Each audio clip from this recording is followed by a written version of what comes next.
എല്ലാവർക്കും കഥകളിലേക്ക് സ്വാഗതം. ഇന്ന് പറയുന്നത് യമൻ്റെ തോൽവി. രാജാക്കന്മാരെ മുഴുവൻ തോൽപ്പിച്ച ശേഷം രാവണൻ പുഷ്പക വിമാനത്തിൽ കയറി യാത്ര ചെയ്യുന്ന വഴിക്ക് നാരദ മുനിയെ കണ്ടു. മുനി രാവണനോട് പറഞ്ഞു, അങ്ങ് ചെയ്ത യുദ്ധങ്ങൾ കണ്ട് എനിക്ക് സന്തോഷം തോന്നുന്നു. എന്നാൽ അങ്ങ് ഭൂമിയിലുള്ള നിസ്സാര മനുഷ്യരുമായി എന്തിനാണ് പോരാടുന്നത്? ഭൂമിയിലുള്ളവർക്ക് സ്വതവേ തന്നെ വിശപ്പ്, ദാഹം, ജരാനര, രോഗങ്ങൾ, മരണം എന്നിങ്ങനെ പലതരം കഷ്ടപ്പാടുകളുമുണ്ട്. അവരോട് പടവെട്ടിയാൽ അങ്ങേക്കൊരു കീർത്തിയും ഉണ്ടാകാനില്ല. രാവണൻ അത് സമ്മതിച്ചു. ശരിയാണ്, ഞാനിനി ഭൂലോകവാസികളെ ഉപദ്രവിക്കുന്നില്ല. ഞാൻ പാതാളത്തിലേക്കാണ് ഇനി പോകുന്നത്. 3 ലോകങ്ങളിലുമുള്ളവരെ തോൽപ്പിച്ച് ഞാൻ പാലാഴി കടഞ്ഞ് അമർന്നെടുക്കും. നാരദമുനി അത്ഭുതപ്പെട്ടു. അതിന് ഇതല്ലല്ലോ വഴി, ഇത് യമലോകത്തിലേക്കുള്ള വഴിയാണ്. രാവണൻ ചിരിച്ചു. യമനെ തോൽപ്പിക്കാനും എനിക്ക് കഴിവുണ്ട്. ഞാൻ തെക്കോട്ട് പോയി യമനെ കൊല്ലാൻ പോകുന്നു. ജീവികളെ ക്ലേശിപ്പിക്കുന്ന യമന് എൻ്റെ കൈകൊണ്ടാണ് മരണം. രാവണൻ പുഷ്പക വിമാനം യമലോകത്തിലേക്ക് തിരിച്ചു. നാരദമുനി തപശക്തി കൊണ്ട് മുമ്പേ ചെന്ന് യമനെ വിവരമറിയിച്ചു. അപ്പോഴേക്കും രാവണൻ അവിടെ എത്തി. യമലോകത്തിൽ പാപികൾ പട്ടികളുടെയും പുഴുക്കളുടെയും കടിയേറ്റു പുളയുന്നതും തിളയ്ക്കുന്ന വെള്ളം നിറഞ്ഞ വൈതരണി നദി കടന്ന് വെന്ത് നീറുന്നതും ചുട്ടുപൊള്ളുന്ന മണലിൽ കിടന്ന് ഉരുളുന്നതും മൂർച്ചയേറിയ വാൾമുനകളേറ്റ് നുറുങ്ങിപ്പോകുന്നതും ദാഹവും വിശപ്പും സഹിക്കാതെ വെള്ളവും ചോറും കിട്ടാൻ ഇരക്കുന്നതും രാവണൻ കണ്ടു. പുണ്യം ചെയ്തവർ സ്വർണത്തിൽ തീർത്ത ഭവനങ്ങളിൽ പാൽച്ചോറുണ്ടും പട്ടുമെത്തമേൽ കിടന്നും കൊണ്ടും സുഖിക്കുന്നതും രാവണൻ കണ്ടു. രാക്ഷസൻ പാപികളെ യമഭടന്മാരുടെ കയ്യിൽ നിന്ന് വിടുവിച്ചു. അതുകണ്ട് യമഭടന്മാർ രാവണന്റെ വിമാനത്തെ ആക്രമിച്ചു. എന്തൊക്കെ ചെയ്തിട്ടും വിമാനത്തിനൊരു കേടും പറ്റിയില്ല. യമഭടന്മാർ രാവണന്റെ സൈന്യത്തെ നശിപ്പിച്ച് രാവണനെയും സാരമായ പരിക്കേൽപ്പിച്ചു. രാവണൻ കോപിച്ച് പാശുപതാസ്ത്രം തൊടുത്തുവിട്ടു. ആ അസ്ത്രത്തിന്റെ ശക്തി കൊണ്ട് യമഭടന്മാർ മുഴുവനും വെണ്ണീറായി.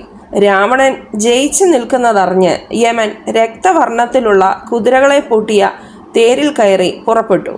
യമന്റെ കൂടെ കയറും ഇരുമ്പുലക്കയും പിടിച്ച് മൃതദേവത നടന്നു. കാലദണ്ഡവും കാലപാശങ്ങളും ഒപ്പം ചെന്നു.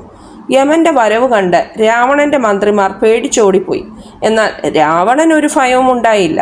യമനും രാക്ഷസനും തമ്മിൽ 7 നാൾ ഭയങ്കരമായി യുദ്ധം ചെയ്തു. എന്നിട്ടും രാവണൻ തോറ്റു പിൻവാങ്ങിയില്ല. അത് കണ്ട് മൃത്യുദേവത യമനോട് അപേക്ഷിച്ചു, അങ്ങ് എന്നെ വിടണം. എത്രയെത്ര അസുരന്മാരെയും രാക്ഷസന്മാരെയും ഞാൻ കൊന്നിരിക്കുന്നു. ഇവൻ അവരെക്കാൾ നിസ്സാരനാണല്ലോ. എൻ്റെ നോട്ടമേറ്റവരാരെങ്കിലും ജീവിച്ചിരിക്കുമോ? യമൻ മൃത്യുദേവതയെ തടഞ്ഞ് കാലദണ്ഡം കയ്യിലെടുത്ത് ഓങ്ങിപ്പിടിച്ചു. ആ സമയത്ത് ബ്രഹ്മാവ് യമന്റെ മുമ്പിൽ വന്നു പറഞ്ഞു, അങ്ങ് രാവണന്റെ നേരെ കാലദണ്ഡം പ്രയോഗിക്കരുത്. ദേവന്മാരുടെ കൈകൊണ്ട് മരണമില്ലെന്ന വരം ഞാൻ ഇവന് കൊടുത്തിട്ടുണ്ട്. അങ്ങ് കാലദണ്ഡമെറിഞ്ഞ് ഇവനെ കൊന്നാൽ ഞാൻ കൊടുത്ത വരത്തിന് വിലയില്ലാതാകുമല്ലോ. യമൻ പരിഭവിച്ചു. ഇവനെ കൊല്ലാൻ പാടില്ലെങ്കിൽ ഞാനിവിടെ നിന്നിട്ട് എന്ത് കാര്യം? അങ്ങ് പറഞ്ഞതുപോലെ തന്നെ ചെയ്യാം. ഞാനിതാ ഇവന്റെ മുമ്പിൽ നിന്ന് മറയുകയായി. യമൻ അവിടെ തന്നെ മറഞ്ഞു. യമധർമ്മ രാജാവിനെ പോലും ഞാൻ തോൽപ്പിച്ചോടിച്ചു എന്ന് കൊട്ടിഘോഷിച്ച് രാവണൻ അവിടെ നിന്നും പോയി. നാഗലോകവും വരുണലോകവും. യമലോകത്തിലെ യുദ്ധം കഴിഞ്ഞ് ജയിച്ചു എന്ന അഭിമാനത്തോടെ രാവണ രാക്ഷസൻ നാഗലോകമായ ഭോഗവതിയിൽ ചെന്നു. വാസുകി എന്ന മഹാനാഗമാണ് ഭോഗവതി രക്ഷിച്ചു പോന്നിരുന്നത്. രാവണൻ ക്ഷണനേരം കൊണ്ട് നാഗലോകം കീഴടക്കി മണിമയി എന്ന പുരിയിലേക്ക് പോയി. അവിടെ വരലാഭം കൊണ്ട് അഹങ്കാരികളായ നിവാത കവചന്മാർ എന്ന ദൈത്യസംഘമാണ് താമസിച്ചിരുന്നത്. അവർ രാവണനോട് യുദ്ധത്തിന് പുറപ്പെട്ടു. ദൈത്യന്മാരും രാക്ഷസന്മാരും കൂടി യുദ്ധം ചെയ്തുകൊണ്ട് 1 കൊല്ലം കഴിഞ്ഞുപോയി. എന്നിട്ടും 2 കൂട്ടർക്കും ജയമോ തോൽവിയോ ക്ഷീണമോ ഉണ്ടായില്ല. അപ്പോൾ ബ്രഹ്മാവ് അവിടെ വന്ന് നിവാത കവചന്മാരോട് പറഞ്ഞു, രാവണനെ തോൽപ്പിക്കാൻ ദേവന്മാർക്ക് പോലും സാധ്യമല്ല. നിങ്ങൾ രാവണനുമായി സ്നേഹബന്ധം സ്ഥാപിക്കുന്നതാണ് നല്ലത്. അത് കേട്ട് നിവാത കവചന്മാരും രാവണനും സുഹൃത്തുക്കളായി. രാവണൻ 1 കൊല്ലം അവിടെ സുഖമായി പാർത്തു. അതിനിടയിൽ നിവാത കവചന്മാർ രാവണന് 100 മായാവിദ്യകൾ പഠിപ്പിച്ചു കൊടുക്കുകയും ചെയ്തു. പിന്നെ രാവണൻ വരുണലോകം എവിടെയാണെന്ന് അന്വേഷിച്ചുകൊണ്ട് രസാതലത്തിൽ ചുറ്റിത്തിരിഞ്ഞു. അക്കാലത്ത് രാവണൻ അശ്മനഗരം എന്ന പട്ടണത്തിൽ ചെന്ന് കാലകേയന്മാർ എന്ന രാക്ഷസന്മാരുമായി പടവെട്ടി അവരെ കൊന്നു. കൂട്ടത്തിൽ കാലകേയന്മാരുടെ പ്രധാനിയും രാവണന്റെ സഹോദരിയായ ശൂർപ്പണഖയുടെ ഭർത്താവും നാവുകൊണ്ട് നക്കിക്കൊല്ലുന്നവനുമായ വിദ്യുജ്ജിഹ്വ രാക്ഷസനെയും അറിയാതെ കൊന്നുകളഞ്ഞു. പിന്നെയും ചുറ്റി നടക്കുന്നതിനിടയിൽ രാവണൻ പാൽനുര പോലെ വെളുത്ത ഭവനങ്ങൾ നിറഞ്ഞ വരുണലോകം കണ്ടെത്തി.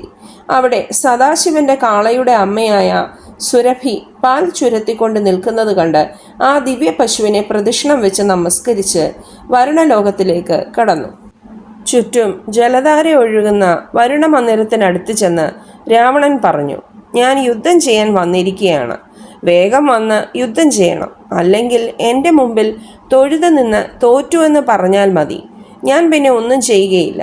അത് കേട്ട് വരുണന്റെ മക്കളും മക്കളുടെ മക്കളും പടത്തലവന്മാരും സൈന്യങ്ങളും കൂടി യുദ്ധത്തിന് വന്നു. ക്ഷണസമയത്തിനുള്ളിൽ വരുണന്റെ സൈന്യം നശിച്ചു. പുഷ്പക വിമാനത്തിലിരുന്ന് വീര്യത്തോടെ യുദ്ധം ചെയ്യുന്ന രാവണനെ കണ്ട് പേടിച്ച് വരുണന്റെ മക്കൾ ഓടിപ്പോയി. രാവണൻ സന്തോഷിച്ച് വരുണന്റെ ഒരു മന്ത്രിയെ വിളിച്ചു പറഞ്ഞു, ഞാൻ വന്നിട്ടുള്ള വിവരം വരുണനെ അറിയിക്കൂ.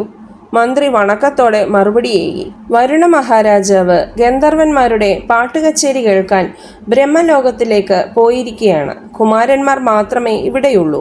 അവരെ അങ്ങ് തോൽപ്പിക്കുകയും ചെയ്തുവല്ലോ. രാജാവ് ഇവിടെ ഇല്ലാത്ത നിലയ്ക്ക് അങ്ങ് എന്തിനാണ് ഇവിടെ നിന്ന് വെറുതെ ബുദ്ധിമുട്ടുന്നത്? രാക്ഷസൻ വരുണലോകവും കീഴടക്കിയെന്ന് സന്തോഷിച്ച് അവിടെ നിന്ന് പോയി. ഈ 2 ചെറിയ കഥകളും നിങ്ങൾക്കിഷ്ടമായെന്ന് വിചാരിക്കുന്നു. ഇനി ഇതിൽ നിന്ന് ഞാൻ 2-3 ചോദ്യങ്ങൾ ചോദിക്കുകയാണ്. അതിൻ്റെ ഉത്തരം കമൻറ്റ് ബോക്സിൽ രേഖപ്പെടുത്തുക. യമലോകത്തിലെ നദി ഏതാണ്? യമൻ ഏത് ദേവതയാണ് രാവണനോട് യുദ്ധം ചെയ്യുന്നതിൽ നിന്ന് വിലക്കിയത്? നാഗലോകത്തിൻ്റെ പേരെന്താണ്? ഏത് മഹാനാഗമാണ് ആ ലോകം രക്ഷിച്ചിരുന്നത്? ശൂർപ്പണഖയുടെ ഭർത്താവിൻ്റെ പേരെന്താണ്? ഭഗവാൻ പരമേശ്വരൻ്റെ വാഹനമായ നന്ദിയുടെ അമ്മയുടെ പേരെന്താണ്? ഈ ചോദ്യങ്ങൾക്ക് ഉത്തരമറിയാവുന്നവർ കമൻറ്റ് ബോക്സിൽ ഉത്തരങ്ങൾ രേഖപ്പെടുത്തുക. വീഡിയോ ലൈക്ക് ചെയ്യുക, ഷെയർ ചെയ്യുക, സബ്സ്ക്രൈബ് ചെയ്യുക. Thank you.